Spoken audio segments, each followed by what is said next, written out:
The thing about small towns is that nothing stays a secret for long. Gossip moves faster than the wind, curling through screen doors and hanging laundry, twisting into every conversation at the diner and the hardware store. So, when my phone buzzed at 7:14 a.m. last Tuesday with a text from my cousin Bailey that read, "Did you seriously take it?" I knew I was in trouble before I'd even gotten out of bed. But let me back up. It all started with the bell. Not just any bell, the bell. The one that sat for generations on top of the old Sutherland church. Cast iron, heavy as a cow, and supposedly blessed or cursed or both, depending on which version of the story you believed. Back in the day, they'd ring it for Sunday service, weddings, funerals. It was even rumored that during Prohibition, smugglers used it as a signal when the sheriff was nearby. When the church closed down a decade ago, the bell disappeared into some storage shed. Everyone in town pretty much forgot about it until this summer, when the Historical Society decided to raffle it off as a fundraiser. They called it a piece of local history, though everyone knew they were just desperate for cash. Bailey was obsessed. She'd spent her teenage years volunteering at the church before it closed, sweeping its dusty floors, decorating it with fake holly every Christmas. She swore she'd win the raffle and put the bell on her front porch as some kind of monument to her glory days. "It belongs with someone who cares," she'd say, casting pointed looks at me over her iced coffee. Here's the thing. I did not care about the bell, but Bailey's obsession had this way of grating on me, like a splinter that wouldn't come out. Every conversation, every group text, every dinner, she'd bring it up. She made us all promise to enter the raffle on her behalf to boost her chances, and the rest of us went along with it because it was easier than arguing. The drawing was last Saturday. We all gathered at the community center to watch the Historical Society president, Mrs. Knapp, pull the winning name from a mason jar. Bailey was vibrating with excitement, practically bouncing out of her seat. She'd even worn a vintage dress that she claimed was church bell chic. Mrs. Knapp unfolded the paper slowly, milking the moment for all it was worth. And the winner of the Sutherland Bell is Lydia Green. My name. My actual name. For a second, I thought I'd misheard her. But no, she said it again, clear as day, and everyone turned to look at me. Bailey's face fell so fast it was almost comical. "What?" she sputtered. "That can't be right." "It's totally random," Mrs. Knapp said with a shrug. "Congratulations, Lydia." I didn't even know what to say. Bailey stormed out before they handed me the bell, which they'd somehow managed to wheel onto the stage on a tiny cart. The rest of the night was a blur of awkward smiles and half-hearted congratulations. By the time I got the bell home, I wasn't even sure I wanted it. What was I supposed to do with a giant cast-iron relic? Use it as a paperweight? Turn it into a weird planter? I parked it in my garage, still strapped to the cart, and went to bed. Now, if this were a normal story, that would have been the end of it. But this is a small town, and small towns don't do normal. When I woke up the next morning, the bell was gone. At first, I thought I'd imagined it. Maybe I'd accidentally left it somewhere, or Mrs. Knapp had taken it back. But then I noticed the scrape marks leading from my garage out into the street. Someone had stolen it. I didn't have to be a detective to figure out who. Bailey had barely spoken to me since the raffle, her passive-aggressive silence ringing louder than any bell ever could. So, naturally, I drove straight to her house. When she opened the door, she looked suspiciously sweaty. Behind her, I caught a glimpse of the bell sitting smack in the middle of her living room. She hadn't even tried to hide it. "Really?" I said, crossing my arms. Bailey had the audacity to look offended. "What?" "That's my bell," I said, pointing past her shoulder. "Technically," she said, "it's the town's bell. I'm just giving it a better home." "By stealing it?" "I didn't steal it," she huffed. "I liberated it. You didn't even want it. That doesn't mean you can just take it." We argued for a solid 10 minutes, going in circles like a couple of toddlers fighting over a toy. She kept insisting that she was the rightful owner because of her emotional connection to the bell, while I argued that, maybe the person whose name was literally drawn should get to decide where it went. Finally, I said, "Fine. You want it so bad? Keep it. But don't come crying to me when the Historical Society finds out." That shut her up. She knew as well as I did that Mrs. Knapp wouldn't hesitate to call the cops over something like this. Bailey promised to return the bell the next day, and I left feeling a mix of frustration and relief. Except, of course, that wasn't the end of it. When I went back to my garage later that night, I found the bell sitting exactly where it had been before, only now it was covered in something sticky and faintly sweet. Maple syrup. There was a note taped to it that said, "Enjoy your prize."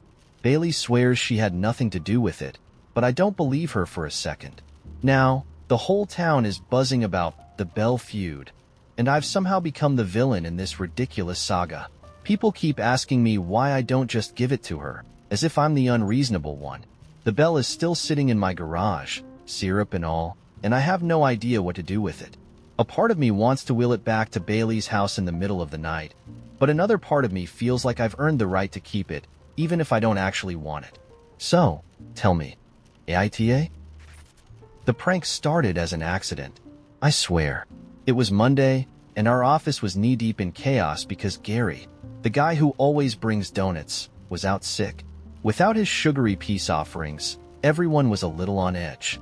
By 10 a.m., Janet from HR had already snapped at 3 people, and Todd in IT had taken refuge under his desk with a stress ball shaped like a potato. To lighten the mood, I decided to do something fun. I had this whoopee cushion in my desk drawer. Don't ask why. It's a long story, and I thought, why not cheer people up with some classic slapstick humor? I planted it under Carl's chair. Carl's the office stiff, a guy who once called a team lunch frivolous misuse of company funds. If anyone needed to loosen up, it was Carl. The plan worked perfectly. Carl sat down, the cushion let out a dramatic PHHHHHHD, and the entire room burst into laughter. Even Janet cracked a smile. For a moment, I felt like a hero. Then Carl turned beet red, stood up, and barked, "Who did this?" The room fell silent. I didn't own up to it. Carl stormed out, muttering something about juvenile antics. I figured that was the end of it. It wasn't. The next morning, I walked into my office to find my desk completely wrapped in plastic wrap. I'm talking everything. My computer, my mouse, even individual paper clips. Sitting on top of the plastic-coated chaos was a note. "You think you're funny? Just wait." Carl had retaliated, and I wasn't about to let him win.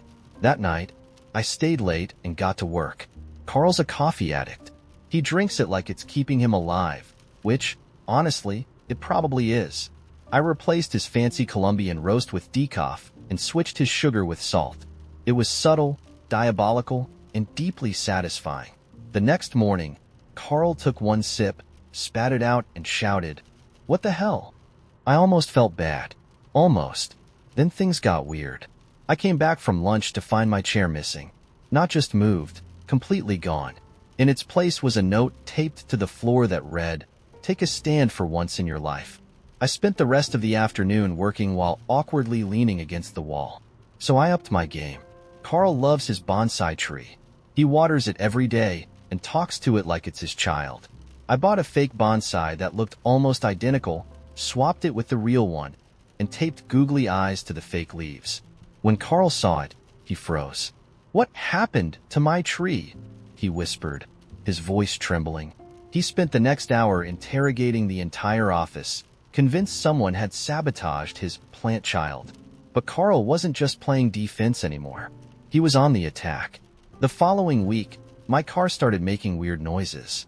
When I popped the hood, I found a Bluetooth speaker duct taped inside, blasting the sound of a screaming goat every time I hit the brakes. I was late to work because I had to pry it out with a screwdriver. The speaker had a sticky note attached, "Body move." I wasn't about to let him have the last laugh.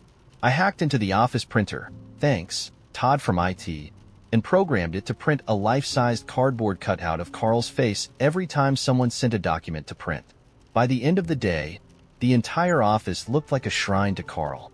He walked in, saw his face plastered everywhere, and muttered, "You're going to regret this." He wasn't wrong. The next morning, I woke up to find my face plastered on a billboard. Not just any billboard, the billboard directly outside our office building. The text underneath read, "This person enjoys decaf coffee and childish pranks. Honk to show your disapproval." It was rush hour, and the honking was relentless. My phone blew up with texts from coworkers sending me selfies in front of the billboard. I decided it was time to end this, but not before one final, glorious prank. Carl's birthday was coming up, and he hated being the center of attention. So, naturally, I threw him the biggest surprise party the office had ever seen. I hired a mariachi band, ordered a custom cake shaped like his bonsai tree, and invited literally everyone, including the delivery guy who brings our office supplies. When Carl walked in and saw the balloons, the band, and 30 people screaming, "Surprise!" he turned so pale I thought he might pass out. But Carl wasn't done yet. The next day, I walked into my office to find it completely transformed into a makeshift rainforest. There were actual plants everywhere, ferns, vines, even a small inflatable pool with a rubber alligator floating in it. A sound machine played jungle noises on a loop. Carl was leaning against the doorframe, sipping his coffee, regular, not decaf, with the smuggest grin I'd ever seen. "Welcome to the jungle," he said, before walking away. HR called us in the next morning. Apparently, they'd received multiple complaints about ongoing disruptions and unauthorized tropical environments. They made us promise to stop pranking each other, and for the most part, we have.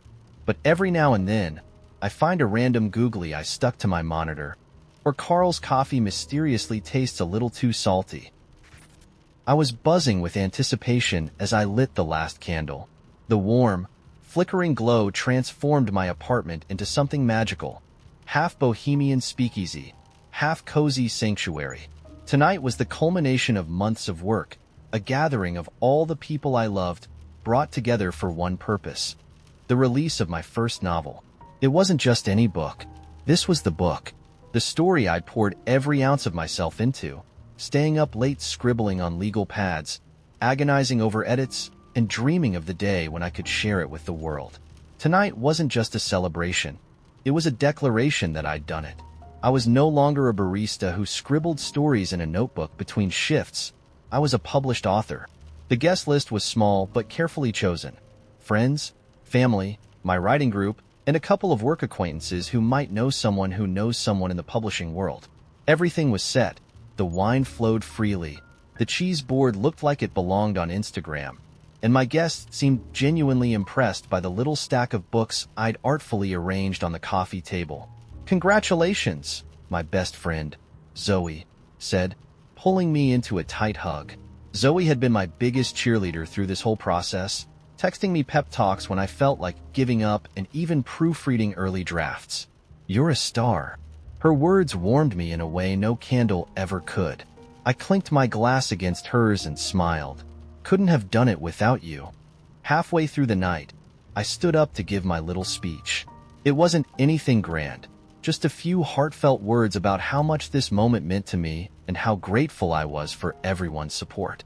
As I spoke, the room quieted, the air thick with the kind of genuine attention that makes you feel seen. And then, as if on cue, came the sound that would derail the entire night: a loud, deliberate cough. All heads turned toward Max, standing near the makeshift bar with a glass of whiskey in hand. Max wasn't just any friend. He was the friend, the one who always managed to bring drama wherever he went. We'd been close once, but over the years, his knack for stirring the pot had made me keep him at arm's length. I'd hesitated to invite him tonight, but he'd insisted. "I wouldn't miss it for the world," he'd said, grinning that wolfish grin that always made me nervous. "Sorry to interrupt," Max said, his voice cutting through the room like a knife. "But since we're all here celebrating creative endeavors, I figured now's as good a time as any to share my news." I felt a prickle of unease crawl up my spine. "What news?" I asked, my smile tightening. Max raised his glass, his grin widening. "I just got signed to a major record label. My first album drops next year." The room erupted into applause and cheers. Someone shouted, "That's amazing!" And another guest rushed over to congratulate him. Max basked in the attention, tipping an imaginary hat like he was a rock star already. I stood there, dumbstruck, my speech forgotten, the words I'd so carefully prepared dissolving in my throat. This was supposed to be my night, my triumph. But now, instead of talking about my book, everyone was buzzing about Max's big break. He hadn't just stolen the spotlight. He'd thrown a parade in his own honor right in the middle of my party. For the next hour, I tried to recover. I circulated through the crowd, dropping casual reminders about the book, steering conversations back to the reason we were all here. But it was no use. Max held court like a king, regaling the guests with tales of his recording sessions and his plans for the future. At one point, I caught Zoe's eye. She gave me a sympathetic shrug, mouthing, "Want me to say something?" I shook my head. Confronting Max would only make me look petty. Or so I thought. It wasn't until the cake came out, a custom creation shaped like a stack of books, that my simmering frustration boiled over. Max, already a few drinks in, leaned over and said, loud enough for everyone to hear, "Next time, I'll bring a cake shaped like a platinum record." That was it. I slammed my wine glass on the table, the sharp sound silencing the room. "You know what, Max? Why don't we just rename this party? Congrats to Max for being the center of the universe. Has a nice ring to it, doesn't it?" The room went still. Max blinked, looking genuinely surprised. "What are you talking about?" "I'm just sharing my news." "No, you're hijacking my night," I shot back, my voice rising. "This isn't about you, Max. For once, could you let someone else have the spotlight without turning it into a competition?" Max set down his glass, his grin fading. "Wow. Sorry for thinking my friends might actually care about my success." "This isn't about caring," I snapped. "It's about timing. This night was supposed to be about my book, but you couldn't even give me that. You just had to make it about you." The tension in the room was thick enough to cut with a knife. Guests shuffled awkwardly, pretending to study the cheese board or check their phones. Zoe stepped forward, placing a hand on my arm, but I pulled away, too angry to be soothed. Max's face hardened. "You know what? Good luck with your little book. I'm out." He grabbed his coat and walked out, slamming the door behind him. The party fizzled after that. People made polite excuses and trickled out, leaving me alone with a half-eaten cake and a pile of untouched books. I sat on the couch, replaying the scene in my mind, my anger slowly giving way to doubt. Was I justified in calling Max out? Or did I let my ego ruin my own celebration? When I first signed the lease, the idea of sharing a backyard with my neighbor, Emma, seemed charming. The landlord had shown me the narrow stretch of grass framed by weathered fences and an old oak tree, and I imagined summer barbecues or quiet afternoons reading in the shade. Emma, who lived in the other half of the duplex, had met me with an easy smile and a friendly handshake. She was a grad student studying botany, of all things, and when she suggested turning the backyard into a collaborative garden, I thought it sounded idyllic. At first it was. She was bursting with ideas: native plants for pollinators, raised vegetable beds, a small compost bin. I loved the vision and eagerly helped her plant tomatoes and lettuce, spreading mulch around her carefully selected perennials. She even convinced me to install string lights between the fence posts, making the space look like something out of a Pinterest board. The first sign of trouble came in July, when the compost bin started to smell. Emma insisted that it was just breaking in and would settle down soon, but the stench was unreal. A pungent mix of rotting fruit, wet grass, and something I could only describe as death. I tried to tough it out, but when I found maggots squirming on the lid one morning, I drew the line. "Emma," I said, catching her as she watered the kale, "the compost situation is kind of a problem." She looked up, puzzled. "What do you mean?" "It reeks, and it's full of bugs." I gestured toward the offending bin, its lid barely closed over a heap of rotting scraps. "Can we, take a break from adding stuff until it settles?" Her brow furrowed. "That's how compost works. It's supposed to break down. It's natural." "Sure, but natural doesn't mean I want to smell it every time I open my window." She gave me a tight smile, the kind that said, "You don't get it, do you? Maybe you're just not used to it. Give it time." I gave it time. 2 weeks later, I caught a raccoon clawing at the bin in broad daylight. Things spiraled from there. Emma's gardening style was meticulous and obsessive, while mine was not. She had a clipboard where she tracked planting schedules and growth rates. I had a trowel and a vague hope that my basil wouldn't die. When I forgot to water the carrots one particularly hot week, She left me a post-it on my door that read, "Drought-resistant doesn't mean drought-proof." It felt like being scolded by a very passive-aggressive professor. In retaliation, I forgot to weed the herb patch we were supposed to share. It was petty, I'll admit, but watching Emma painstakingly pluck dandelions from between my overgrown chives gave me a small, guilty thrill. The tipping point came in late August, when I decided to host a small gathering. Just a few friends, a couple of beers, maybe some music. I didn't think it was a big deal, until Emma came storming out of her side of the house, looking like an avenging goddess in her dirt-streaked gardening gloves. "Could you not stomp all over the flower bed?" she snapped, glaring at my friend Jeff, who had accidentally stepped on a patch of marigolds. Jeff froze, mid-step, holding a half-eaten hot dog. Sorry?" Emma turned to me, arms crossed. "I thought we agreed this was a shared space." "It is shared," I said, trying to stay calm. "And I'm sharing it with my friends." Sharing doesn't mean turning it into a frat party. It's not a frat party. I gestured to the backyard, where my friends were sitting in lawn chairs, sipping beers and laughing. "It's just a few people hanging out. What's the big deal?" "The big deal," she said, her voice rising, "is that you're treating this garden like a beer hall instead of respecting the work we put into it." That's when I snapped. Maybe I'd respect it more if it didn't smell like garbage half the time. "And by the way, your compost is still attracting raccoons." Her face turned red. "If you actually contributed to the garden instead of just using it as a backdrop for your little parties, maybe you'd understand why the compost matters." "Oh, please," I shot back. "You act like this is the Royal Botanical Gardens, but it's just a backyard. Not everything has to be perfect." The argument escalated. She accused me of being lazy and disrespectful. I accused her of being controlling and pretentious. At one point, my friend Jeff tried to mediate, only to be shooed away by Emma with a glare that could have wilted her prized sunflowers. After that night, the backyard became a cold war. Emma stopped watering the plants I'd been responsible for, letting the tomatoes wither on their vines. In return, I accidentally knocked over one of her trellises while dragging my lawn chair across the yard. She retaliated by moving the compost bin closer to my window. I retaliated by leaving my beer can stacked on her side of the fence. Our once beautiful garden turned into a battlefield.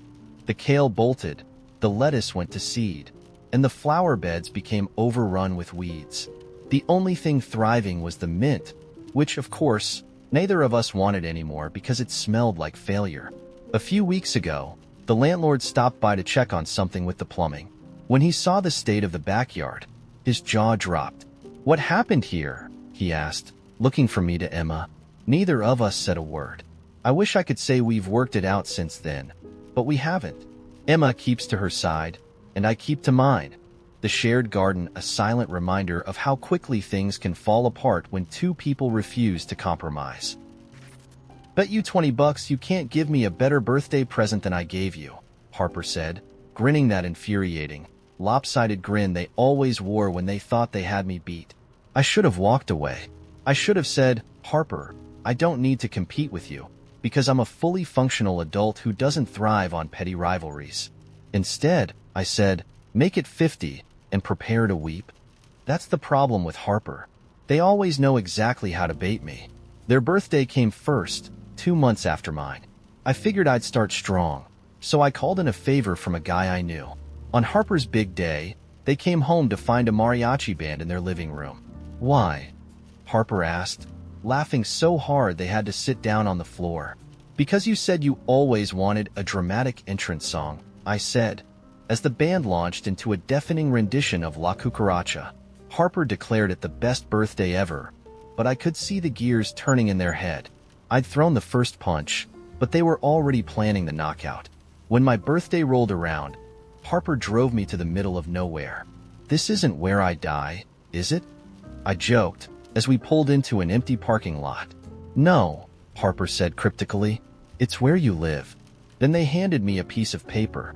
It was a waiver for skydiving lessons.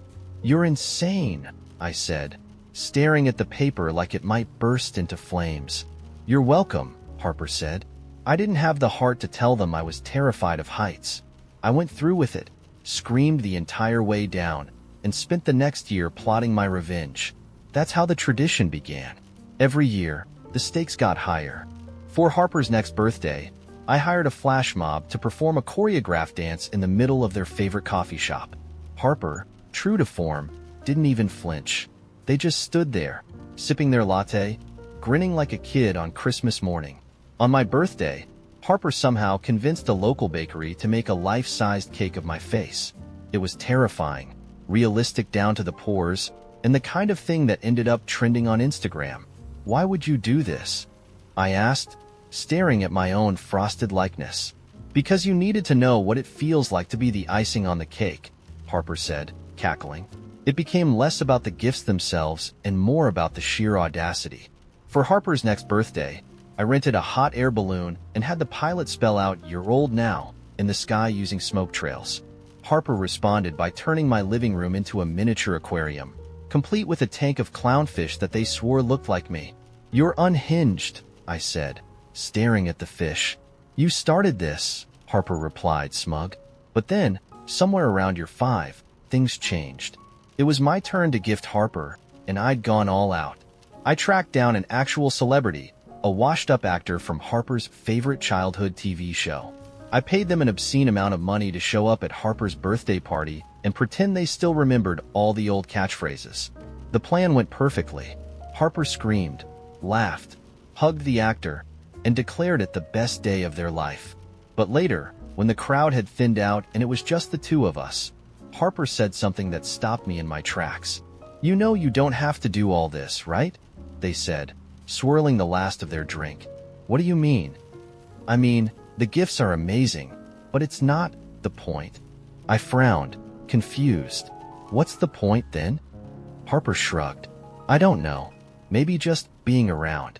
You're the only person who could give me nothing and still make my birthday better than anyone else could." I laughed awkwardly, trying to shake off the weird feeling creeping into my chest. "Okay, don't get all mushy on me now. It's weird." "I'm serious," Harper said, giving me a look that made me want to run and hide. I didn't know what to say, so I said nothing. The next year, I toned it down. For Harper's birthday, I didn't hire a marching band or rent an exotic animal. I just gave them a scrapbook filled with photos, ticket stubs, and little notes from all the ridiculous things we'd done over the years. "This is perfect," Harper said quietly, flipping through the pages. "I figured it was time to retire the circus," I said, trying to sound casual. "Never," Harper said. "But this is the best one yet." When my birthday came around, Harper didn't give me anything extravagant, just a small box with a compass inside. "It's for when you get lost," Harper said, grinning. "But it's also for when you don't." I looked at the compass, then at Harper. "You're such a sap. You love it." I did. I do. The tradition isn't about the gifts anymore. It's about us and the ridiculous, chaotic, occasionally heartfelt story we've written together. But sometimes I still wonder, was I the AITA for starting it all? Or was Harper the AITA for being impossible to top? It began with a door. A vintage door, to be precise. Weathered oak with intricate carvings, salvaged from some old mansion that probably had ghosts. The kind of door you might see in a movie where an archaeologist discovers it leads to a secret passageway. The kind of door that, apparently, Leo believed was destined to be ours. "Picture it," Leo said, practically vibrating with excitement as we stood in the dusty salvage yard. "This door as the entrance to our home office. It's a statement piece. It's art. It's us." I stared at the door, then at him. "It's $800. Leo waved me off, like that minor detail was inconsequential. "It's an investment. Do you know what a door like this does to the value of a home? It's character. It's history. This door tells a story." "Yeah," I said dryly. "It says, these people have no concept of budgeting." Leo's face fell, just slightly, and I instantly felt like a jerk. But I couldn't help it. A door?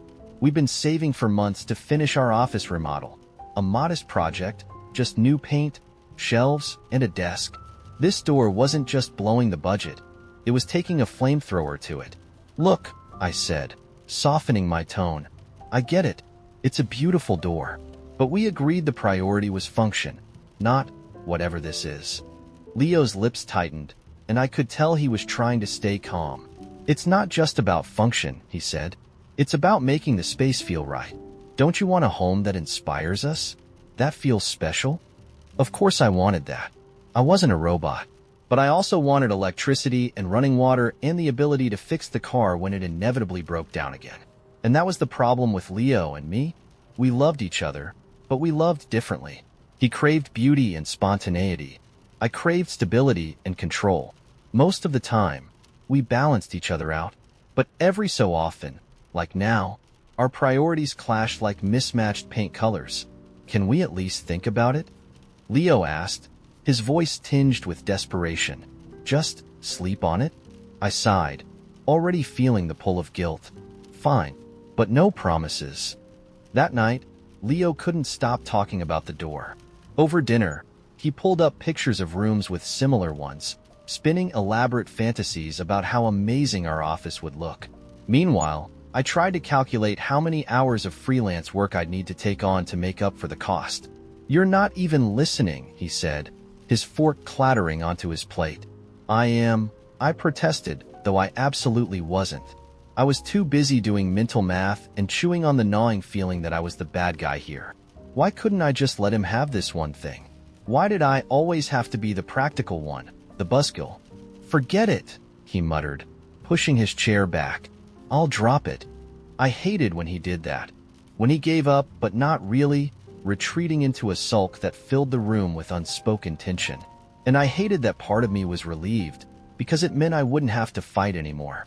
The next few days were a cold war of polite avoidance.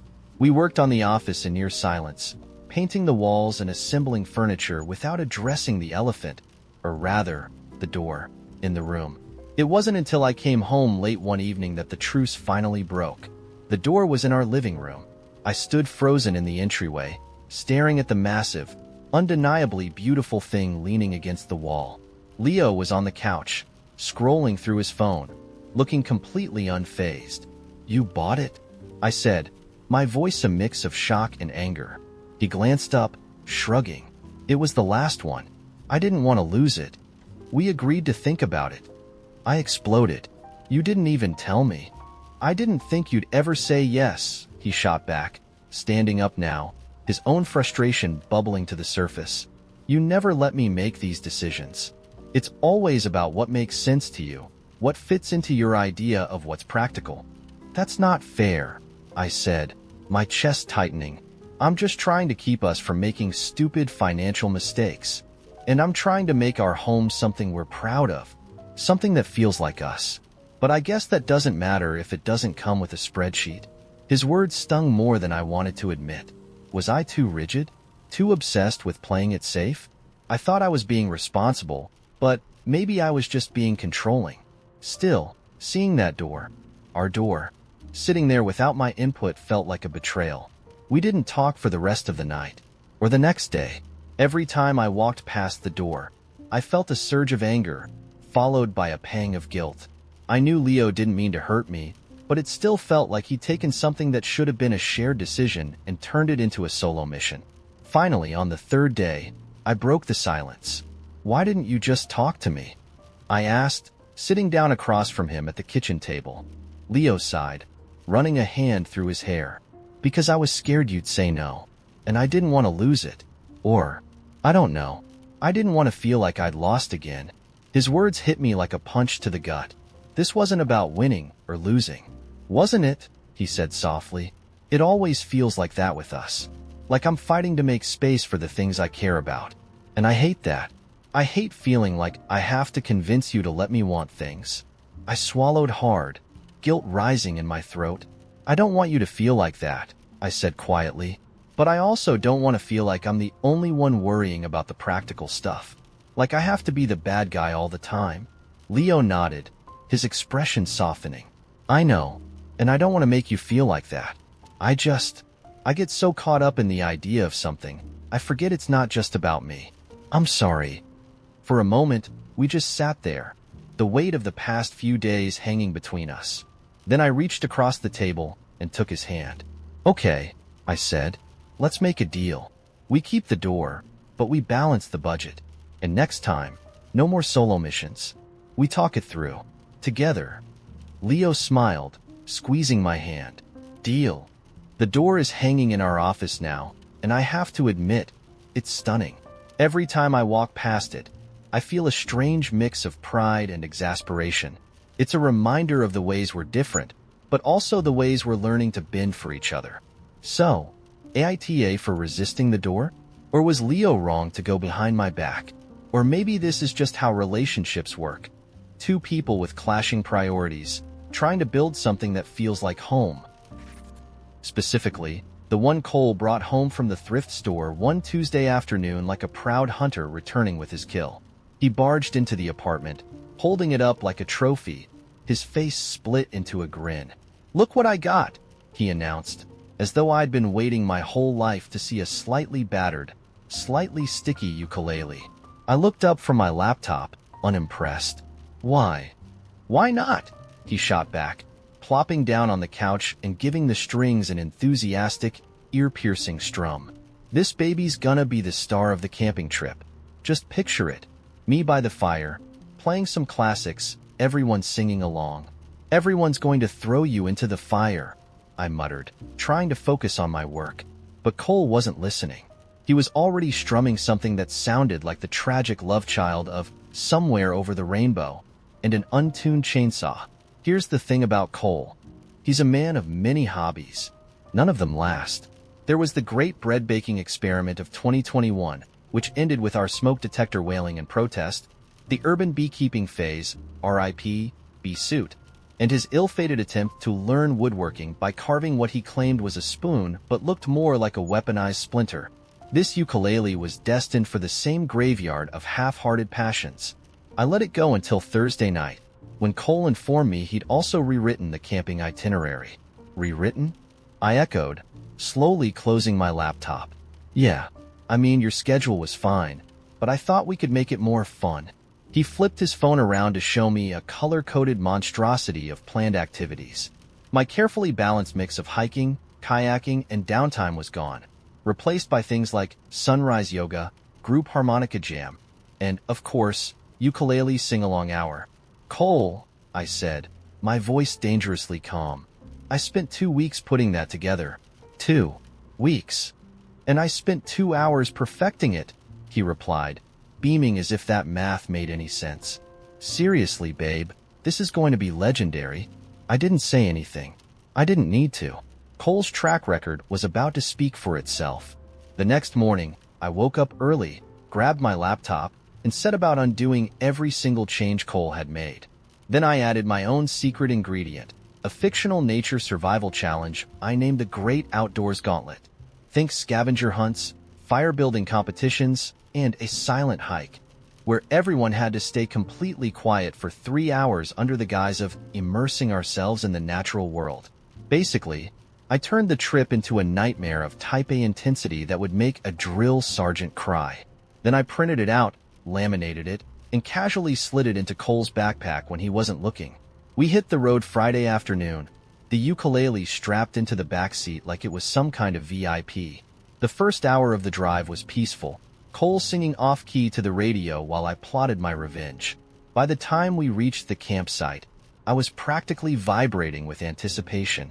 "All right, everyone," I announced to the group, holding up the laminated itinerary. "Welcome to the Great Outdoors Gauntlet." Cole blinked at me, confused. "Wait, what happened to my schedule?" "Oh," I said, feigning innocence. "I made some adjustments. You know, to make it more fun." He squinted at the itinerary, his lips moving as he read through the list. "A 2-hour plant identification challenge? Frog call karaoke? What is this?" "It's immersive," I said with a perfectly straight face. "You're always saying we should push our boundaries." "But first up is the silent hike," I interrupted. "Everyone grab your gear.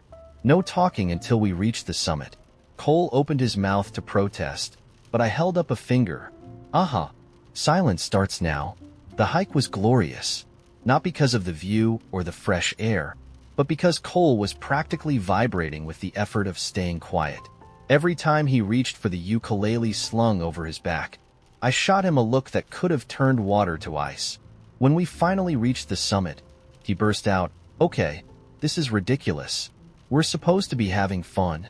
"Oh, I'm having fun," I replied sweetly.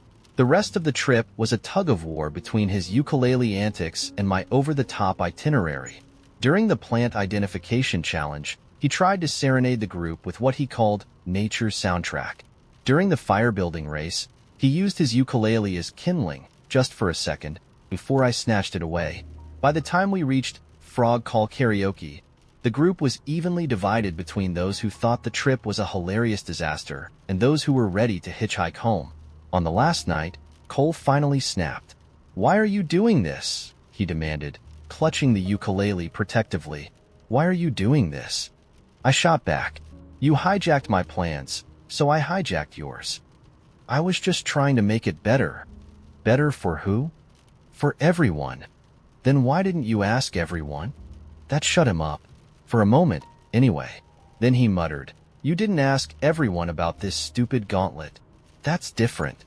"Is it?" And there it was. The question that sent us spiraling into a full-blown argument by the campfire, while everyone else awkwardly pretended to roast marshmallows. By the end of it, I was ready to toss the ukulele into the flames just to make a point, and Cole was threatening to reclaim the trip by leading a midnight sing-along. We didn't speak for the rest of the night. The next morning, we packed up in silence, drove home in silence, and unloaded the car in, silence. Now, here's the thing. I know I was being petty, but was I wrong?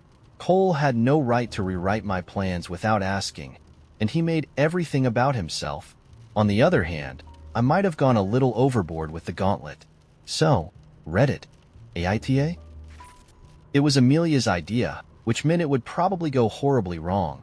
But I was already 2 glasses of wine into a Wednesday night, so I said yes. That's how it always worked with her. She had the charisma of a cult leader, and I was the idiot who drank the Kool-Aid every time. This time, the Kool-Aid was a startup project. "We'll build an app," she said, pacing the tiny kitchen of our shared apartment. But not some soulless tech bro crap. Something meaningful. Something fun. She snapped her fingers like she'd just cracked the code to the universe. A dating app. But instead of boring profiles, people match based on how they'd survive an apocalypse together. I laughed mid-sip, almost choking. "What does that even mean?" "Picture it," she said, her hands flailing in excitement. "You answer questions like, would you fight a zombie with a frying pan or a chainsaw? Or do you hoard canned beans or luxury chocolate? And the algorithm pairs you with someone who complements your survival strategy. Like, you're the brains, they're the brawn. It's genius." To her credit, it was kind of genius. Ridiculous, sure, but weird enough to stand out in a sea of swipe-right monotony. "Fine," I said, rolling my eyes.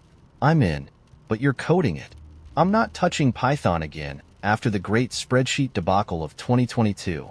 "Deal," she said, grinning. "I'll do the back end. You handle the branding and user flow." She didn't even hesitate. That's Amelia for you. Never stopping to think that maybe she was biting off more than she could chew. We called it Doom together, and for the first week, it was fun. Amelia threw herself into the coding like a woman possessed, barely sleeping as she pieced together the skeleton of our apocalyptic matchmaking masterpiece. Meanwhile, I filled a notebook with sketches of logos, brainstorm taglines, and design mock-ups of the app's interface. We even came up with ridiculous promo slogans like, "The dating app for the end of days," and "Swipe right before it's too late." But soon enough, the cracks started to show. Amelia's perfectionism turned her into a tyrant. "The color palette is all wrong," she said one night, squinting at my mock-up on her laptop screen. "It needs to feel more gritty, like rusted metal and desperation."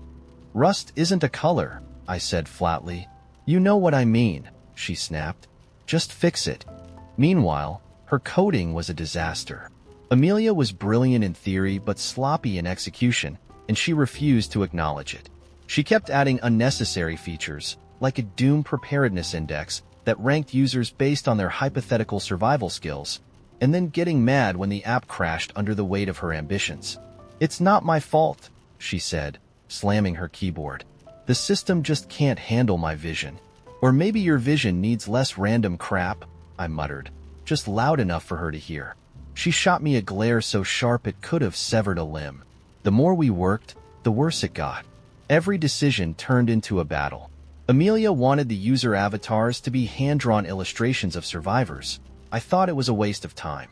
We can't launch with stick figures, she argued. People won't take it seriously. Amelia, it's a dating app about the apocalypse, I shot back. No one's taking it seriously anyway. We both started getting petty. She deleted half my interface designs without telling me, replacing them with her own half-baked ideas. I retaliated by refusing to write the App Store description until she fixed her mess. It was like we were sabotaging our own project out of sheer spite. The breaking point came during a late-night argument about the onboarding process. Amelia wanted to start users with a dramatic cutscene, a text-based simulation of a nuclear explosion, while I thought we should just dive into the personality questions. Nobody's going to sit through a 5-minute preamble just to make a profile, I said, exasperated. They will if it's good, she insisted. They won't, I said firmly. And besides, your writing style is, inconsistent. She froze, narrowing her eyes. What's that supposed to mean? It means you wrote, "The world is on fire. Hope is a fleeting ember," and then followed it with, "Quick, grab a flashlight or a granola bar." It's like reading Mad Max fanfic written by a Girl Scout. Amelia slammed her laptop shut. If you hate my writing so much, maybe you should do it. Maybe I should, I snapped. And while I'm at it, I'll fix the 50 bugs you left in the back end. Go ahead, she said, standing up. You're so good at everything, right? That was the last straw. We spent the next 3 days ignoring each other, the app abandoned like an empty bunker after the apocalypse. Every time I glanced at my sketches or the prototype, I felt a mix of regret and relief. I hated that we'd let the project implode, but I also hated how much it had come to dominate our lives and our friendship. Eventually, Amelia broke the silence. She came into my room one afternoon, holding her laptop like it was radioactive. I ran the numbers, she said quietly. Even if we finished it, it probably wouldn't take off. We need funding, marketing, it's just not realistic. I nodded, not trusting myself to speak. Maybe we should just let it go, she said. Her voice was soft, but there was an edge of defeat that made my stomach twist. Yeah, I said finally. Maybe. We shelved Doom together that day, and we haven't talked about it since. Amelia swears we'll tackle another project someday, but I'm not sure I believe her. Part of me wonders if we were doomed from the start, too stubborn. Over-ambitious people trying to build something together without stopping to ask if we were even capable of compromise. Another part of me wonders if I was too critical, too unwilling to let go of my own ideas. And sometimes, late at night, I think about what the app could have been if we'd just gotten out of our own way. AITA? The moment I proposed my idea to Charlie, I knew we were in for trouble. Let's break into her office and redecorate it overnight, I said, half joking. Charlie didn't laugh. Instead, his face lit up with that dangerous gleam he gets whenever he's about to do something he'll regret but will totally enjoy. Break into her office? He repeated, leaning forward like I just dared him to shotgun a bottle of hot sauce. Not literally, I clarified. I have a spare key from when I watered her plants last summer. He smirked. So, we're not breaking in. Where's the fun in that? It's for her birthday, Charlie. It's supposed to be sweet, not criminal. The her in question was Mina, our mutual friend and my former college roommate. Mina was the kind of person who worked late nights, skipped lunch breaks, and somehow still managed to look effortlessly cool while drowning in spreadsheets. For her 35th birthday, I wanted to surprise her by turning her drab, gray office into a personal oasis. String lights, framed photos, maybe a tiny espresso machine. Something to remind her that life wasn't all deadlines and data. Charlie, of course, had other ideas. I'm just saying, he began, leaning back on the couch. Why stop at redecorating? What if we made it a full-blown prank? I groaned. No pranks. She hates pranks. Does she, though? He asked, grinning. Remember April Fool's last year? I swapped her pins for crayons, and she thought it was hilarious. She thought it was hilarious because she thought I did it. I shot back. Charlie waved a hand. Details. This was always the problem with Charlie. His enthusiasm was infectious, but his sense of boundaries? Practically non-existent. Still, I needed his help. Mina's office was in one of those corporate buildings with labyrinthine corridors and motion sensor cameras. I figured Charlie, with his knack for skirting rules, would be the perfect accomplice. "What's the theme?" he asked. "Theme?" I repeated. "Yeah, the vibe. Are we talking Zen Garden? Jungle Paradise? Mid-century modern?" I hesitated. I was thinking cozy, like fairy lights, plants, a rug. You know, warm and inviting. Charlie made a face. "Boring. What about something bold? Like, turn her office into a nightclub. Fog machine, disco ball, neon lights." "No," I interrupted, laughing. "She's not exactly the disco ball type." "Everyone's the disco ball type," Charlie said, offended. "We're not doing a disco ball." "Fine," he grumbled. "What about a secret passage? Like one of those fake bookcases that opens into a hidden room?" "Do you have a fake bookcase just lying around?" "No," he admitted, "but I could build one." I gave him a look. "In 48 hours? Point taken." We spent the next hour going back and forth, debating everything from the merits of a beanbag chair, to college dorm, I argued, to the ethical implications of a glitter cannon. It's biodegradable. Charlie insisted. By the end of it, we'd settled on a tentative plan. Cozy, with a dash of whimsy. I'd handle the aesthetic details, and Charlie would deal with the logistics, moving furniture, bypassing the cameras, and, as he put it, adding some flair. The night of the operation, we arrived at Mina's office armed with bags of decorations, a stepladder, and Charlie's inexplicable stash of helium balloons. The building was eerily quiet, the kind of silence that made you second-guess every creak of the floorboards. "Do you think we'll get arrested for this?" I whispered as Charlie jimmied open the supply closet to grab extra tape. He grinned. "Not if we're fast." The plan started smoothly enough. I hung string lights around the windows while Charlie wrestled with assembling a flat-pack desk organizer he swore looked easy on YouTube. By midnight, the place was starting to come together. Warm, inviting, undeniably Mina. And then Charlie found the fake ivy. "This," he declared, holding up the tangled mess of plastic leaves like it was the Holy Grail, "is going on the ceiling." "Absolutely not." "Too late," he said, dragging the stepladder to the center of the room. I watched in horror as he began duct taping the ivy to the ceiling tiles. "It's going to look like a jungle threw up in here." "Exactly." "Charlie, trust me," he interrupted, his voice muffled as he balanced precariously on the ladder. "It'll tie the room together." I sighed, deciding to pick my battles. If Mina hated it, I'd just blame Charlie. He was halfway through his ceiling garden when disaster struck. The duct tape gave out, sending a cascade of ivy, and Charlie, crashing to the floor. "You okay?" I asked, trying not to laugh as he lay there surrounded by fake leaves. "Never better," he groaned. Despite the setback and Charlie's bruised ego, we finished around 3 a.m. The office looked magical. Cozy armchair in the corner, soft rug under the desk, tiny potted succulents lining the shelves. Even the ivy, now draped over the windows instead of the ceiling, added a charming touch. Charlie stepped back to admire our handiwork. "Not bad," he admitted. "Still think it needed a disco ball, though." The next morning, I waited nervously for Mina's reaction. She texted me at 9:12 a.m. "Did you and Charlie break into my office?" "Happy birthday?" I replied. Her response came a minute later. "It's perfect. But also, I'm 99% sure the cleaning crew thinks I've joined a cult." That night, she called to thank me. "It's the nicest thing anyone's ever done for me," she said, her voice soft. "Even if it does look like a garden center exploded in here." "You're welcome," I said, smiling. "And for the record, the ivy was Charlie's idea." Of course it was. After we hung up, I turned to Charlie, who was sprawled on my couch eating chips. "She loved it," I said. "Told you the ivy was a good call," he replied. I rolled my eyes, but I couldn't stop smiling. We'd pulled it off. "Sure. It wasn't perfect, nothing involving Charlie ever was, but it was exactly what Mina needed. Still, as I replayed the night in my head, I couldn't help but wonder, was it thoughtful and creative, or was it a borderline felony wrapped in fairy lights?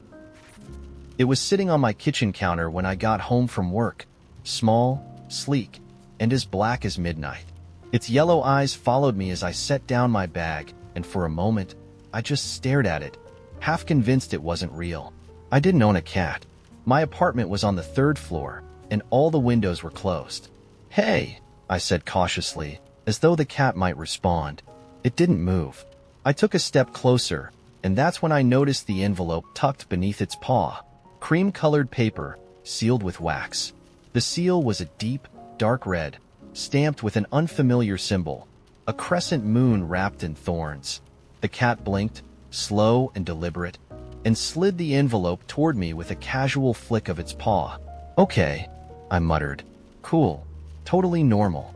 I picked up the envelope, half expecting it to crumble into ash or explode. Instead, it felt warm, almost alive. I broke the seal, and the paper unfolded in my hands.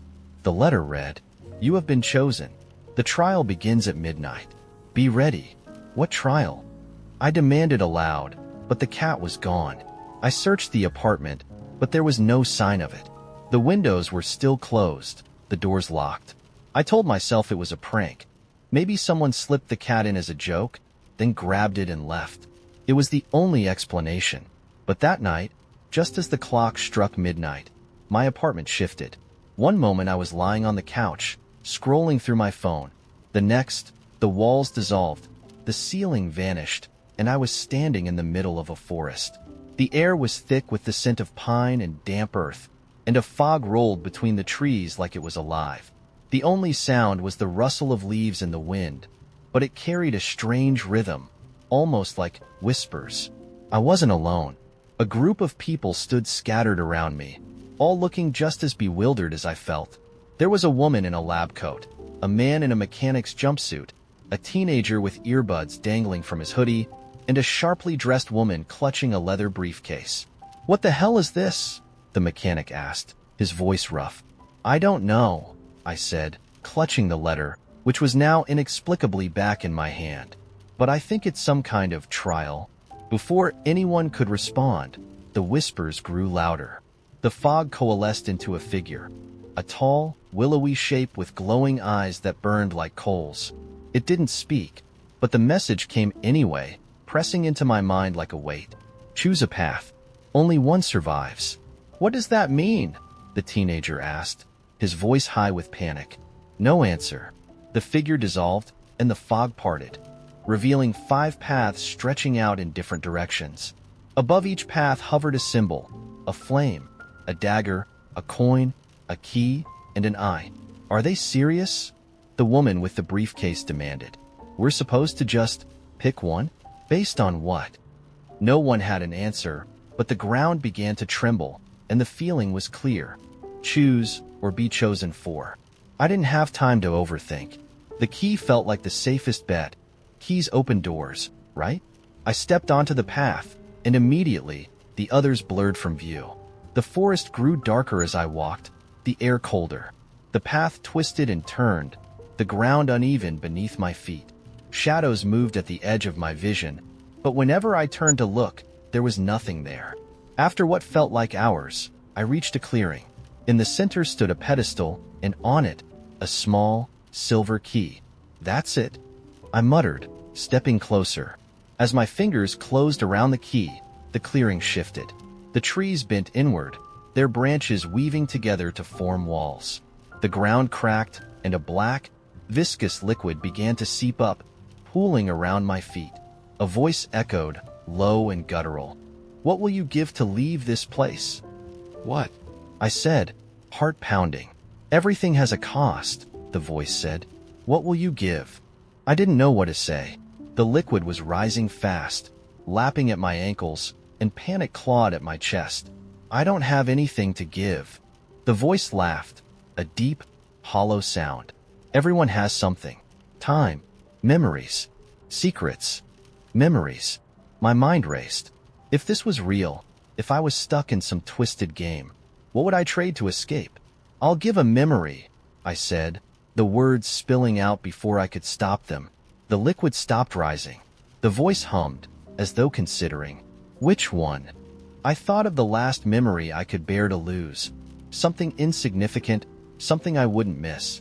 The time I lost my favorite pen in high school, I said. There was a pause, then a sharp, searing pain in my head, like something being ripped out. When it was over, the liquid was gone. The trees parted, and I was standing in my apartment again. The key was still in my hand. Over the next few days, I tried to pretend everything was normal.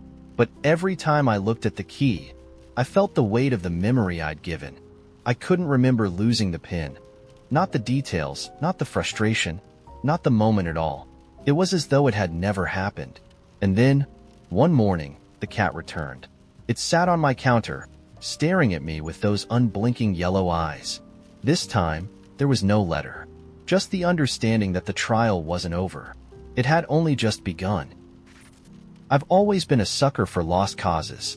It's like I have a radar for people who need fixing, patching, or saving, and for some reason, I appoint myself as the person for the job. That's how I ended up with Amanda as my roommate. Amanda was like a hurricane in human form. Dazzling, unpredictable, and utterly devastating. We met at a volunteer cleanup event at the park. I was picking up litter. She was organizing a petition to save the local squirrels from gentrification. I'm not even sure what that meant, but she was magnetic. By the end of the day, she convinced me to split an overpriced organic smoothie and offered me a spot in her apartment when I casually mentioned I was looking for a new place. Just a couple of rules, she said, grinning. No judgment, no secrets, and no lame vibes. Deal? I hesitated for about 3 seconds before saying yes. The rent was cheap, the location was decent, and Amanda seemed like the kind of person who could pull you into an adventure at a moment's notice. At first, it was exactly that. Late-night painting sessions in the living room, impromptu karaoke parties with her eclectic mix of friends, even a disastrous weekend road trip to a crystal healing retreat that turned out to be a scam run out of a gas station. But the cracks started to show quickly. Amanda didn't just blur boundaries, she bulldozed them. My food disappeared from the fridge at an alarming rate. Packages I hadn't ordered started showing up at the door under my name. Amanda's way of getting around a credit card she didn't want to max out. One time, she borrowed my car to go pick up a friend from the airport without asking, only for me to discover she'd also lent it to that same friend for a week. I told myself it was manageable. Amanda wasn't malicious, just chaotic. She means well, I said to myself as I cleaned glitter out of the carpet for the 3rd time that month. She's just in her own world. The breaking point came on a Tuesday. I'd had a brutal day at work and came home desperate for quiet. Instead, I walked into the living room to find a half-built papier-mâché dragon taking up the entire space. Amanda was on the floor, surrounded by shredded newspaper and bowls of paste, blasting techno music like she was hosting a rave. "What is this?" I asked, barely keeping the irritation out of my voice. "It's for the community art parade this weekend," she said, beaming. "Isn't it amazing? You're helping, right?" "No, Amanda, I'm not helping. And I don't even know where we're supposed to sit or eat with this thing here." She waved a hand dismissively. "Oh, come on. It's not a big deal. We can eat on the floor or whatever. You need to loosen up." I felt something snap inside me. "Amanda, I'm tired. I'm tired of you taking over the apartment like it's your personal art studio. I'm tired of you using my stuff without asking. And I'm tired of pretending it's okay just because you make it sound fun." Her smile faltered.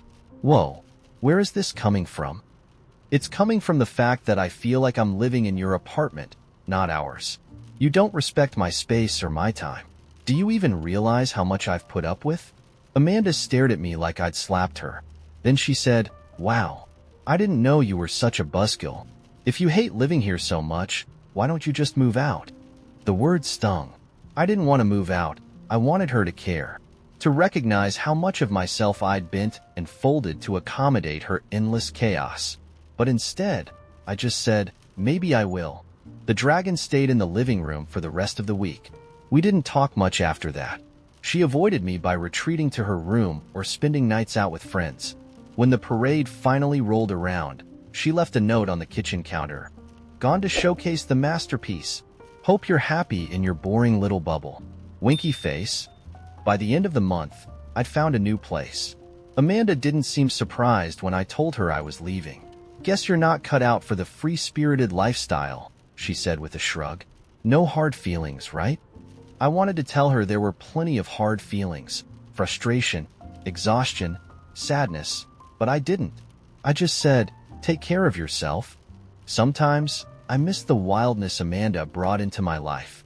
It was exhilarating, like standing on the edge of a cliff, not sure if you'd fall or fly. But I also know that I can't thrive in a constant storm. Maybe she'll figure out how to balance her fire with a little more self-awareness someday. Or maybe she won't. Either way, I'm learning that my own peace is worth more than someone else's chaos. But now, as I sit in my blissfully quiet new apartment, I can't help but wonder, AITA? The city of Illuma was alive at night.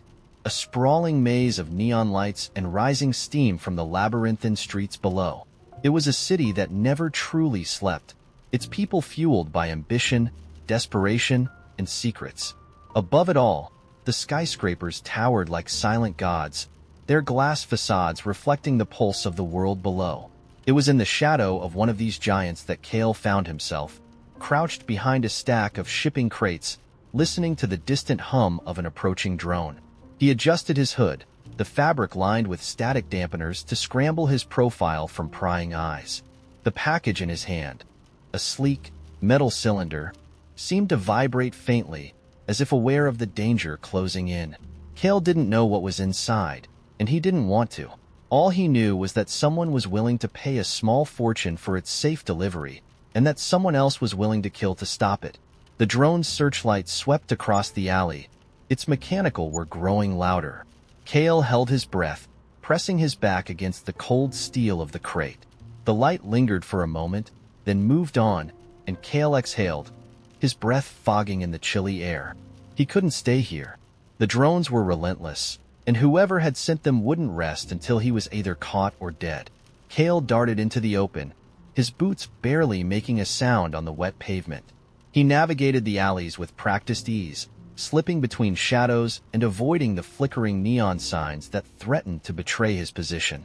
The city was a double-edged sword. Its chaos provided cover, but it also made escape nearly impossible. He turned a corner and froze. Ahead of him, a figure stood in the middle of the alley, shrouded in darkness. At first glance, they looked human, but something about their stance, too still, too deliberate, set Kale's nerves on edge. "Drop the package," the figure said, their voice distorted by a modulator. Kale gripped the cylinder tighter. "Sorry," he said, taking a step back. "No refunds." The figure moved faster than Kale expected, closing the distance in a blur. Kale barely had time to react, ducking as a blade sang through the air where his head had been. He stumbled, rolling to his feet just as the figure struck again. This time, Kale was ready, deflecting the blow with a small, retractable shield that sprang from his wrist. "Persistent," Kale muttered, his heart pounding. The figure didn't respond, but their movements grew more aggressive, each strike calculated to disarm or disable. Kale dodged and parried, his mind racing. He couldn't win this fight. Whoever this was, they were far beyond his skill level. His only advantage was the city itself. With a feint to the left, Kale spun and sprinted down the alley, the sound of pursuit close behind. He ducked under pipes, vaulted over trash bins, and slid through narrow gaps between buildings, his pursuer never far behind. The city seemed to blur around him, a kaleidoscope of light and sound that threatened to overwhelm his senses. Finally, Kale spotted his destination, a dilapidated subway entrance partially hidden by a crumbling wall. He dove for it, sliding down the graffiti-covered stairs and into the darkness below. The air was thick with the smell of mildew and oil, and the faint sound of dripping water echoed through the tunnels. Kale didn't stop, his boots splashing through puddles as he raced deeper into the underground. When he finally stopped to catch his breath, the silence was deafening. He leaned against a wall, the cold seeping through his jacket, and listened. No footsteps, no mechanical whir. For the moment, he was alone. "That was close," he muttered, pulling the cylinder from his jacket. It was warm now, almost hot to the touch, and the faint vibration had grown stronger.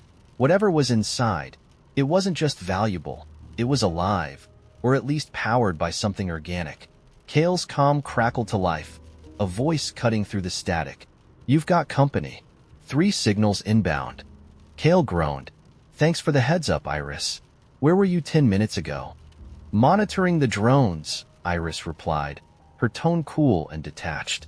"I didn't expect them to send enforcers this early. They're ramping up." "No kidding," Kale said, glancing down the tunnel. "Options? Keep moving. There's a maintenance hatch 200 meters ahead. It'll take you to an old access route." Kale didn't argue. He shoved the cylinder back into his jacket and started running. The sound of footsteps echoed behind him, faint but unmistakable. They weren't his. The maintenance hatch was barely visible, its edges rusted and covered in grime. Kale pried it open, the metal screeching in protest, and slipped inside. He found himself in a narrow passageway, the walls lined with ancient pipes that groaned as he passed. The air was stifling, the heat from the machinery making it hard to breathe, but Kale pressed on. The passage opened into a cavernous chamber filled with towering machines, their purpose long forgotten. Kale climbed a series of metal stairs, his eyes scanning for the next exit. Behind him, the sound of pursuit grew louder. His comm crackled again. "They've locked onto your signal," Iris said. "I can scramble it, but it won't last long." "Do it," Kale said, his voice tight. "And tell me this was worth it." There was a pause. "Depends on your definition of worth it." Kale didn't have time to respond. He reached the top of the stairs and found himself on a platform overlooking the city's main power grid. The view was breathtaking, a sea of lights stretching to the horizon, the heartbeat of Illuma. But Kale didn't stop to admire it. He spotted an access ladder leading to the surface and made his way toward it. The enforcers caught up just as he reached the ladder. Kale turned, his knife in hand, and met the first one head-on. The fight was brutal, every move a test of endurance and wit. Kale wasn't a stranger to violence, but these enforcers were relentless, their movements precise and unyielding. As Kale struggled, the cylinder in his jacket began to glow, a soft blue light spilling from the cracks. The vibration grew stronger, resonating through his body like a second heartbeat. The enforcers hesitated, their attention drawn to the light. Kale didn't wait to find out why. He climbed the ladder, the glow growing brighter with every step. By the time he reached the surface, the cylinder was pulsing like a star, and Kale could feel its energy coursing through him. Iris's voice crackled in his ear. "Whatever you do, don't open it." Kale stared at the glowing cylinder, his breath ragged. "I don't think I have a choice." Before Iris could respond, the cylinder cracked open, and the world was bathed in light. It all began with a shoebox labeled, "For later." It wasn't mine. It belonged to my dad, who had passed away 2 years ago. Cleaning out his garage had been a slow, grueling process for my mom, but I'd promised to help. One rainy Saturday, I found the box tucked away on a high shelf, dusty and sealed with layers of old packing tape. When I opened it, I didn't find tools or random screws like I'd expected. Instead, it was filled with letters, hundreds of them.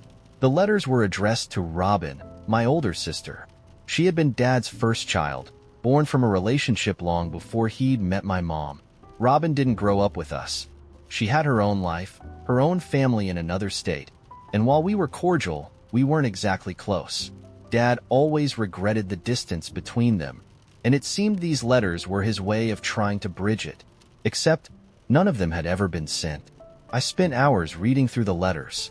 They ranged from mundane updates about his garden to deeply personal reflections about his regrets.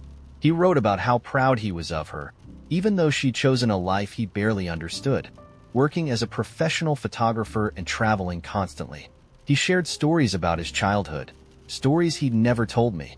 One letter, written just weeks before he died, ended with, "I hope someday, when you're ready, you'll understand how much I wanted to tell you all this." It broke my heart. I knew Robin had a complicated relationship with Dad, but I also knew she cared about him in her own way. I decided right then I would deliver the letters to her. Not just one or two, all of them. It felt like the right thing to do. Like maybe it could give her a piece of the father she didn't get to know. But just handing her a box didn't feel right. Robin's a storyteller, a visual artist. If I was going to do this, it needed to be more than a handoff. It needed to be an experience. So, I decided to turn the letters into something meaningful. I scanned each one and spent weeks designing a hardcover book, with the letters organized by date and paired with photos of Dad at different stages of his life. I added little captions explaining the context of certain stories or referencing things he loved, like his favorite fishing spot or the recipe he perfected for chili. When the book was finally finished, it was beautiful, something I knew Robin would treasure. I even booked a flight to her city to deliver it in person. I wanted to see her reaction, to be there when she opened it. The visit started off fine. We went out for coffee, talked about our lives, and caught up like we always did. When we got back to her place, I handed her the book, wrapped carefully in tissue paper. "What's this?" she asked, her brow furrowing. "Something I found when we were cleaning out Dad's garage," I said, smiling. "Just open it." She peeled away the paper and opened the book. At first, her expression softened. She flipped through the pages, her fingers brushing the glossy photos. But then she stopped. Her brow creased. "Wait," she said, her voice suddenly sharper. "These are letters?" "Yeah," I said, feeling a twinge of unease. "Letters he wrote to you. I thought you'd want to read them." She slammed the book shut, startling me. "He wrote me letters? He had all this to say, and he never bothered to send them?" "Robin, it's not like that." "Oh, isn't it?" she said, standing abruptly. "He had years to talk to me, to make amends, and instead he sat in his garage, writing letters he never intended for me to see." "Robin, I think he did want you to see them. He just didn't know how." "Didn't know how?" she repeated, her voice rising. "That's convenient. You don't get to not know how when you've abandoned your kid. These letters," she waved the book at me like it was evidence in a trial. "They're not some beautiful gesture. They're just proof that he couldn't be bothered to face me while he was alive."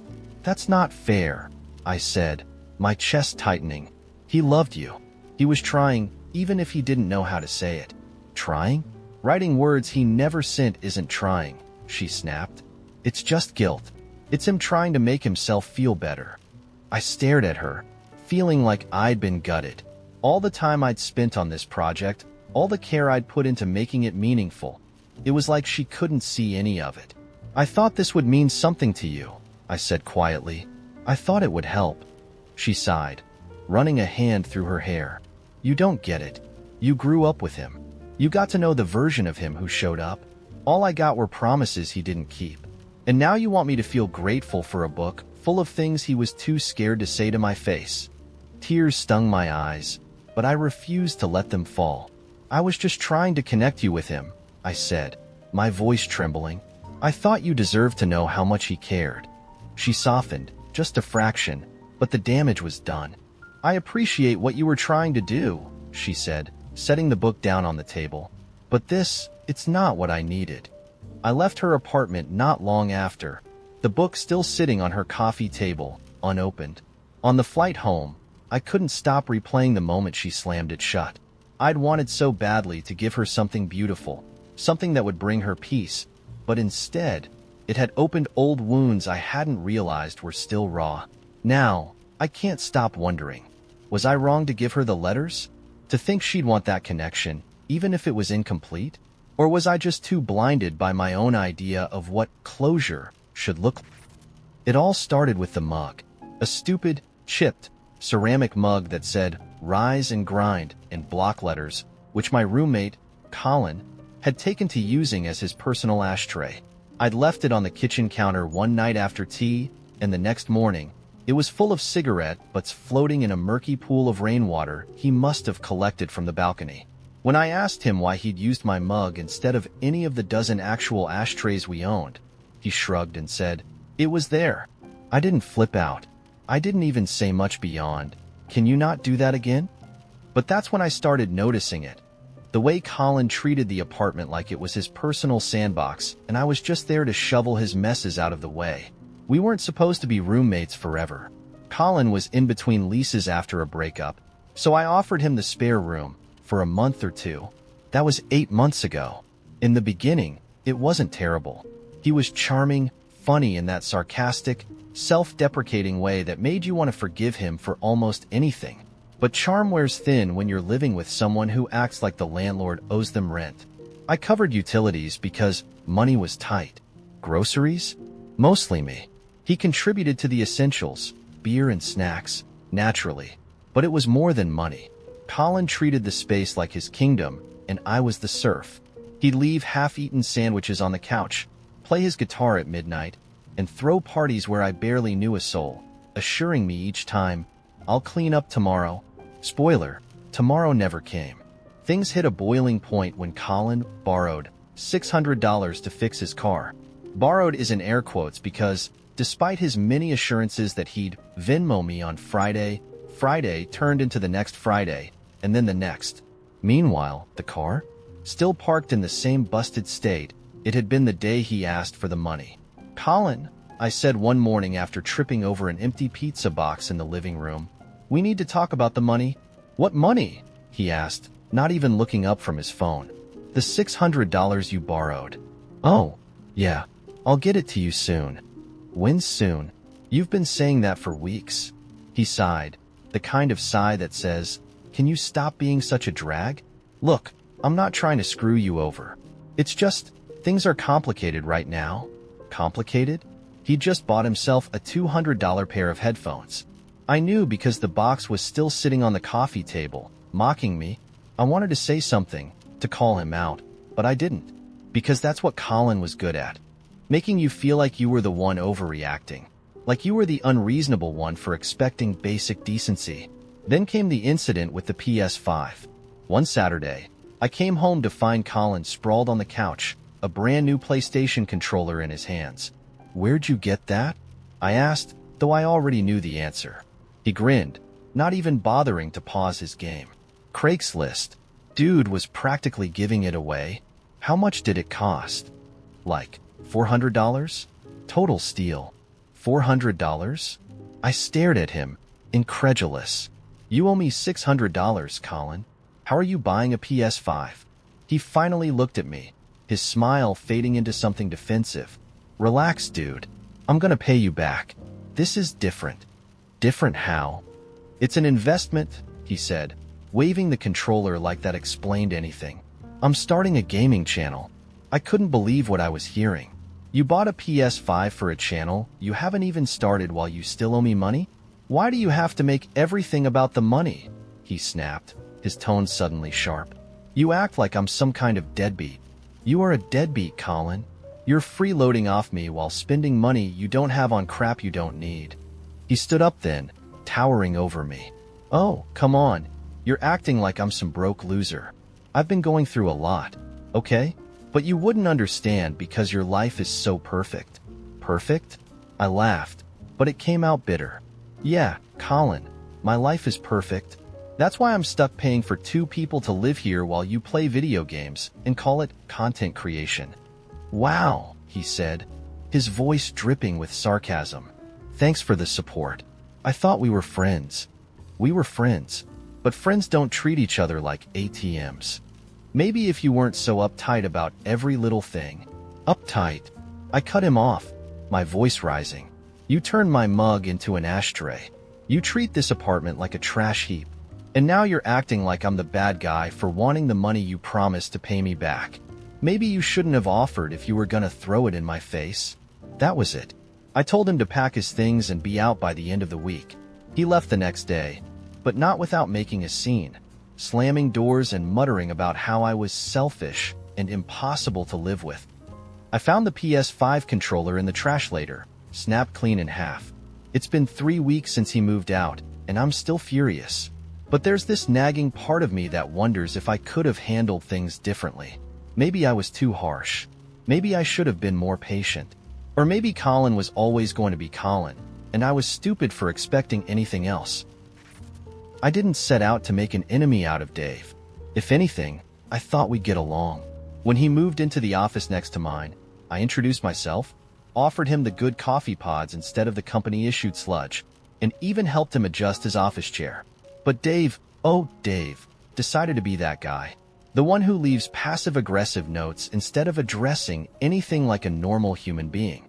The first note appeared on the kitchenette fridge. Whoever keeps eating my yogurt, stop. Dave. Fair enough, except I hadn't touched his yogurt. I brought my own food, clearly labeled, and didn't even like the brand he bought. I ignored it. The second note was taped directly to my door. Some people need to learn boundaries. If you don't respect other people's property, expect consequences. Dave. Consequences? Over yogurt? I crumpled the note and tossed it in the trash. But apparently, ignoring Dave wasn't an option. A few days later, my office started smelling like a compost bin. I checked everywhere, my trash, the vents, the drawers, and finally found it. A half-eaten yogurt, wedged behind my bookshelf. My blood boiled. I stormed over to Dave's office, but the door was locked, and he wasn't around. Fine. I waited until he left for lunch, then slipped the yogurt back into his desk drawer. Let's see how he liked it. That should have been the end of it. Instead, Dave escalated. The next morning, I found my desk chair missing. In its place was a folding lawn chair, the kind with neon-colored webbing that leaves imprints on your skin if you sit too long. I spotted my chair in Dave's office through his glass wall, boldly parked behind his desk like it had always belonged there. I stormed in without knocking. Dave, what the hell?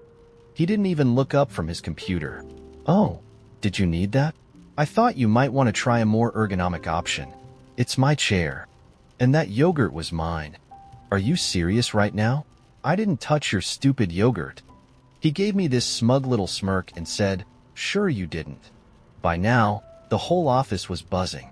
People started choosing sides, whispering in the break room like we were contestants on a reality show. Team Dave set up shop in his office, laughing at whatever passive-aggressive stunt he pulled next. Teamy sat with me in the kitchenette, brainstorming ways to one-up him. The next day, I came in early and swapped out all of Dave's pins for crayons. Not subtle, but effective. Watching him furiously scribble on a document with a green Crayola during a conference call was worth every ounce of guilt. He retaliated by unplugging my mouse and leaving a note that said, having trouble navigating? Try respecting boundaries. It was war. I started keeping a stash of glitter. Whenever Dave left for the day, I'd sprinkle just a tiny bit into his keyboard. Not enough to be obvious, just enough to drive him insane as it transferred to his hands, his face, and his clothes. He countered by signing me up for random mailing lists. I spent weeks unsubscribing from newsletters for artisanal pickles, cat furniture, and Swords Monthly. Then he took it too far. One morning, I arrived to find a box labeled Fragile on my desk. Inside was a single slice of pizza, completely coated in glitter. The note attached said, careful with your toppings. Dave. That's when I brought out the big guns. The fish? A coworker from Team Me had a can of anchovies left over from a potluck. I opened the can, placed a single anchovy in a Ziploc bag, and taped it under Dave's desk. It was subtle at first, just a faint, fishy aroma, but by day 2, his office smelled like low tide. He brought in a cleaning crew, but they didn't find the source. By day 4, he was working from the conference room, glaring at me every time he passed by. I thought I'd won until I discovered the ants. A line of them marched across my desk, drawn to a small pile of sugar that had been dumped into my keyboard. Dave leaned against my door frame, grinning as I frantically wiped them away. Sweet, isn't it? He said before walking off. I hit my breaking point. That weekend, I came into the office with a plan. I replaced the battery in Dave's wireless mouse with a dead one. Then, I set up a Bluetooth speaker behind his filing cabinet and connected it to my phone. Every hour, I'd play random sounds, a dog barking, a door creaking, an ominous whisper. Watching him glance around in confusion during Monday's staff meeting was glorious. But then HR got involved. Apparently, someone, Dave, complained about the hostile work environment. We were both called into a meeting with Linda, the HR rep, who looked like she wanted to quit on the spot. This has gone on long enough, Linda said, glaring at us both. The pranks, the notes, the glitter, all of it, stops now, or else. Dave and I sat there in awkward silence, neither of us willing to admit defeat. When the meeting ended, I turned to him and said, "Truce?" He stared at me for a long moment, then nodded. Truce. But here's the thing. I don't think either of us really meant it. Every so often, I'll find a passive-aggressive sticky note in my office, or he'll mysteriously lose his mouse battery again. It's quieter now, but the feud isn't dead. It's just sleeping. So tell me, AITA?